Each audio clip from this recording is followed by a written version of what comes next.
Welcome to another episode of Keep Calm and Man Up. This week we're going to talk about altruism. Now, altruism is that selfless giving to others without any consideration to oneself. We see that as a goal of Grizzly. We see that in the leadership, and we want to build that into a whole culture. But it's very difficult to build that culture if we don't know what it is. So sit back, it's nice and short this week, and learn about altruism. What is altruism and how can it help create a better work environment? Simply put, altruism is the selfless concern for the well-being of others, which in turn fosters a culture of kindness and support. This enhances the employee satisfaction and ultimate success of the organization.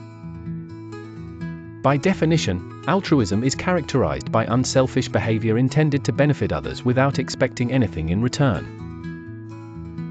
At work and on work sites, this would be seen by acts of kindness, empathy, or listening to others, and supporting the other employees. The goal is to create a positive and cohesive environment, while at the same time doing the right thing. Benefits of this type of behavior include: altruism enhances team collaboration as it encourages team members to work at supporting each other. When this is visible at work, imagine how much more productive and imaginative we could all be at solving everyday problems. The teamwork naturally follows. One key area the company benefits is in employee engagement. When the team feels cared for and valued, they will be more engaged in their work. This correlates not only to the retention of employees, but also, you will see a drop in silly mistakes and errors that cause the company to have to return to jobs, which ultimately makes more money for everyone. Imagine working with less stress in your life. A culture that promotes kindness and caring, and lives it, can alleviate the stress levels in the workplace. People become less anxious and ultimately, it fosters emotional support. With less stress, you will see an improved workplace morale. Positive interactions among team members and also bringing in leaders to that equation creates happier employees, and this in turn leads to the higher morale. Employees who feel involved and listened to contribute more positively overall. Companies known for their altruistic culture tends to attract talent that shares the same values. In addition, it retains the team that is already in place, because they are happier. Cultivating altruism in the workplace. To truly foster altruism, first and foremost, one must lead by example. The whole tone for the organization can be set by leadership, mimicking altruism, making it key to the company efforts. Within its core, the organization should create initiatives that promote and recognize acts of kindness among the team. Years ago, I started a Wall of Fame at a Hampton Inn in Burlington, Washington. Team members from every department would write down the name of a team member who had gone out of their way to show kindness to someone else, even if it wasn't themselves. Front desk would recognize housekeepers for keeping them supplied with sheets and pillows to provide extras for guests. Maintenance guys would get noticed for taking housekeeping supplies upstairs, which meant the housekeeper could continue their role without a long walk to the supply area. Guests would see this Wall of Fame and add their own notices on there, recognizing employees who had done something to make their day special. This created an amazing upturn in guest satisfaction scores because the team was so happy in helping each other that they created an amazing experience for our guests. This was one of the key drivers in making the hotel an award-winning property.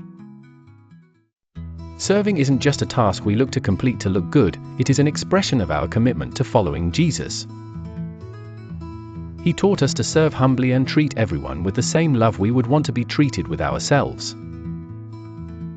Taking up this mantle, we can change the lives of others and spread joy and hope in ways we might not be able to comprehend at the time. Matthew 20:28 says, "Just as the Son of Man did not come to be served, but to serve, and to give his life as a ransom for many."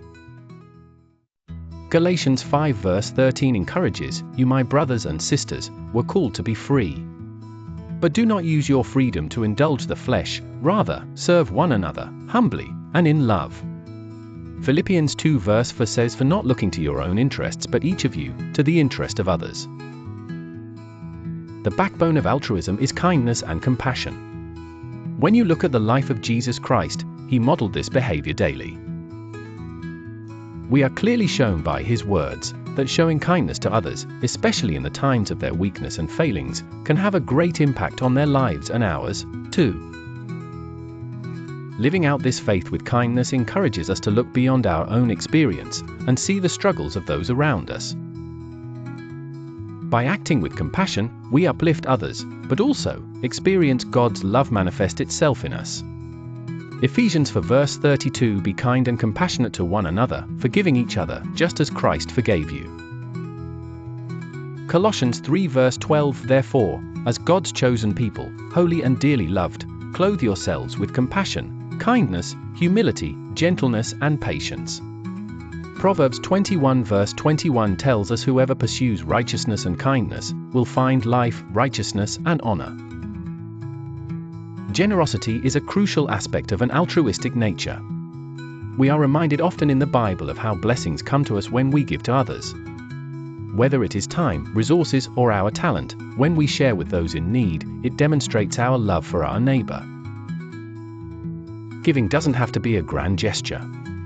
Even the simplest act of kindness can change lives. When we adopt a spirit of generosity, we participate in God's work on earth, changing lives in ways we might never comprehend. Proverbs 11 verse 25 says, "A generous person will prosper, whoever refreshes others will be refreshed." Luke 6 verse 38 tells us, "Give, and it will be given to you. A good measure, pressed down, shaken together and running over, will be poured into your lap. For with the measure you use, it will be measured to you." Acts 20 verse 35, "In everything I did, I showed you that by this kind of hard work, we must help the weak, remembering the words of the Lord Jesus himself said, 'It is more blessed to give than to receive.'" If generosity is a key aspect of altruism, then love is the true essence of it. Jesus emphasized his love to everyone, teaching us that true love is about action. When we truly love our neighbor as ourselves, we create a bond that can uplift entire communities. This love shows us to act selflessly and embody love to others on a daily basis. When we make love our guiding principle, we will change the world around us. John 15 verse 12, "My command is this, love each other as I have loved you." Romans 13 verse 10, "Oh, does no harm to a neighbor. Therefore, love is the fulfillment of the law." 1 John 4 verse 19 sums it up, "We love because he first loved us."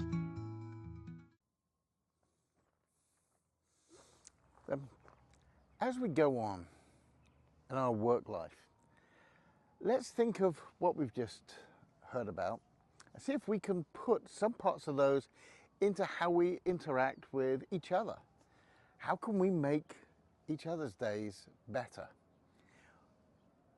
And can we really bring this altruistic culture to Grizzy and understand how much better our life will be? Listen again next week. And until then, keep calm, man up. See you.